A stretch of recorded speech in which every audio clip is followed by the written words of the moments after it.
जिस समय वह राम को सूली पर चढ़ाने के लिए ले जा रहे, उस समय उससे प्रश्न किया गया कि तुम्हारी कोई आखिरी इच्छा हो तो बताइए, तुम्हारी इच्छा जरूर पूरी की जाएगी। तो राम ने कहा कि मैं अंतिम समय केवल महाराज से मिलना चाहता हूँ, बस इसे छोड़कर मेरी और कोई भी इच्छा नहीं है।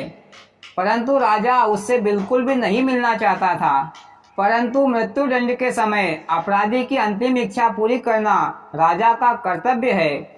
इसलिए राजा राम के पास आकर राम से बोला, बोल नीच आदमी, क्या कहना चाहता है, क्योंकि मैं अधिक देर तक तेरे दर्शन करना पाप समझता हूँ। राजा की बातें सुनकर राम ने नम्रता के साथ कहा, महाराज, आपसे मेरे प्रति झूठी बातें कही गई है। इस समय आप क्रोध में हैं, किंतु जब आपको सत्य असत्य का पता चलेगा उस समय आप बहुत पछताएंगे। आपको उस समय महान कष्ट होगा। परंतु मेरी आपसे एक प्रार्थना है, आप उस पर अवश्य ध्यान दें। आपकी कन्या का विवाह मेरे साथ हुआ है, इसलिए हिंदू धर्म के अनुसार वह मेरी पत्नी है और जब तक जिएगी तब तक मेरी ही पत्नी के नाम से पुकारी जाएगी। इसलिए उसके भरण पोषण का प्रबंध करना मेरा कर्तव्य हो जाता है।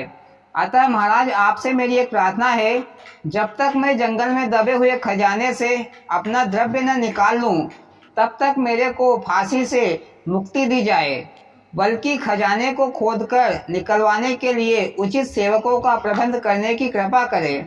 यह सुनकर राजा ने आज्ञा दी कि जितने भी सेवक चाहिए अपने साथ ले जा सकते हो, और जब तक यह खजाने में से भली प्रकार के द्रव्य को न निकलवा ले तब तक इसे पहले के तरह सम्मान और मान दिया जाए। इसके बाद जैसा उचित समझा जाएगा वैसा आज्ञा दी जाएगी।